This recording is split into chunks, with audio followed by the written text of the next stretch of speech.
saya akan membagikan kepada kalian apa itu kerja ilmiah dan bagian-bagian penting yang perlu kita bahas dalam kerja ilmiah tersebut.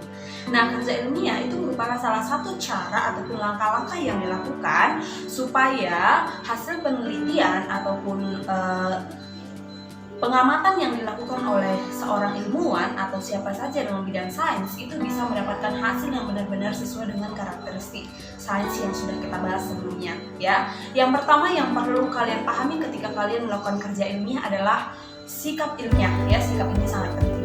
Nah, di sini saya akan bagikan kepada kalian beberapa sikap, ya. Yang pertama, sikap ilmiahnya itu adalah kalian harus peka dan kritis terhadap fenomena atau kejadian yang terjadi di alam. Yang kedua, tidak percaya pada tahayul, ya, yang tidak dapat dibuktikan keberadaannya. Yang ketiga, memiliki rasa ingin tahu yang tinggi.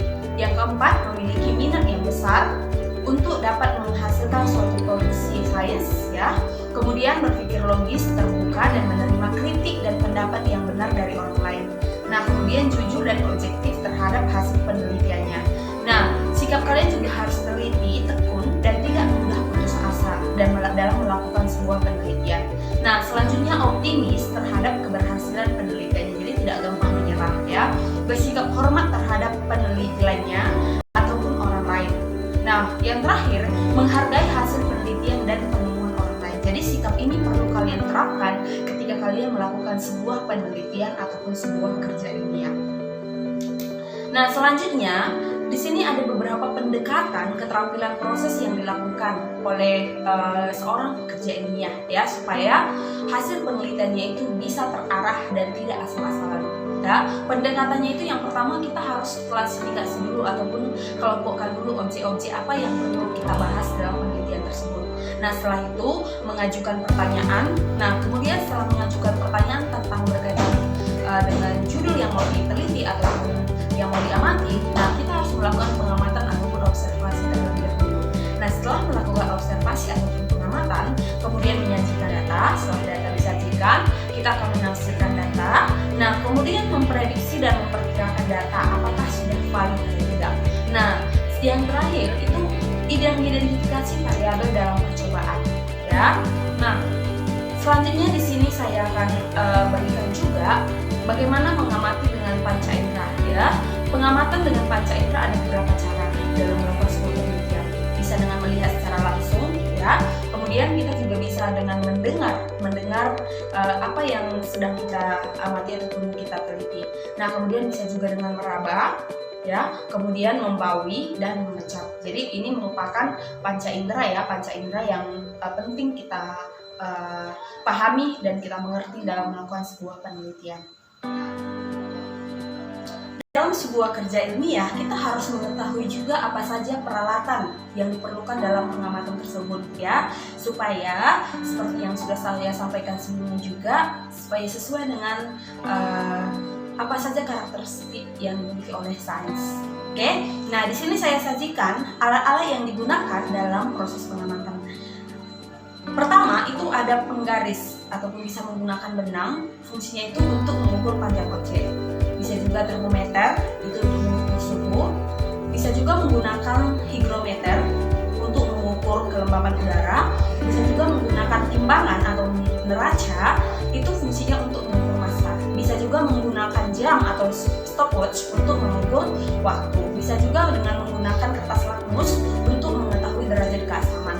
Nah, kita juga bisa menggunakan kaca pembesar atau lup ataupun bisa menggunakan mikroskop, ya, untuk melihat benda-benda yang kecil ataupun mikro. Nah, kemudian yang terakhir kita bisa menggunakan kamera video untuk merekam suatu proses. Jadi alat-alat ini merupakan alat-alat yang digunakan supaya data yang kita dapatkan ataupun hasil yang mau kita peroleh dari sebuah penelitian tersebut bersifat bisa dimengerti, ya, bersifat kualitatif, ya, dan juga kuantitatif. Jadi harus memang sesuai, tidak boleh asal-asalan. Nah, di sini juga saya membagikan kepada kalian membuat sebuah data hasil pengamatan, ya. Misalnya nih, kalian mengamati pertumbuhan sebuah tanaman kacang, misalnya, ya, kacang merah misalnya, ya. Nah, ada bagian-bagian penting yang perlu kalian pahami ketika kalian membuat data hasil pengamatan. Yang pertama, kalian harus menentukan menemukan data kualitatif ya. Data kualitatif ini kalian dapatkan berdasarkan ya alat-alat yang sudah kalian persiapkan sebelumnya seperti yang sudah sampaikan juga tadi ya. Nah, data kualitatif ini tidak dinyatakan dengan angka, tetapi dia bersifat cenderung subjektif ya.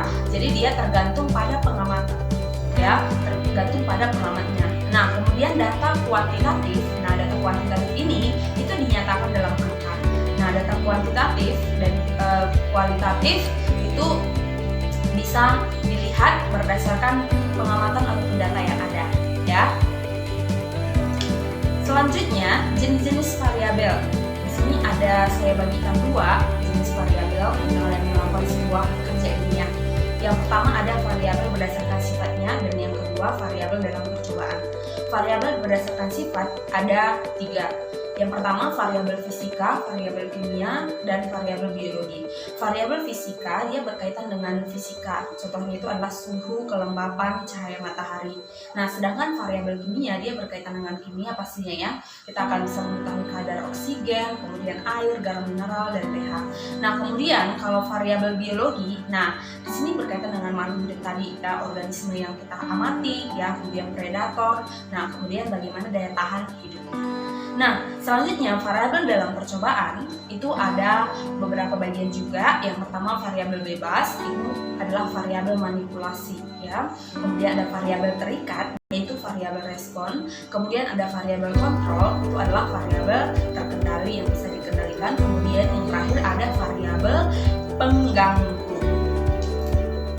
Jadi variabel ini memang benar-benar harus kita perhatikan ya, supaya kita tidak salah dalam melakukan sebuah kerja ilmiah ataupun pengamatan.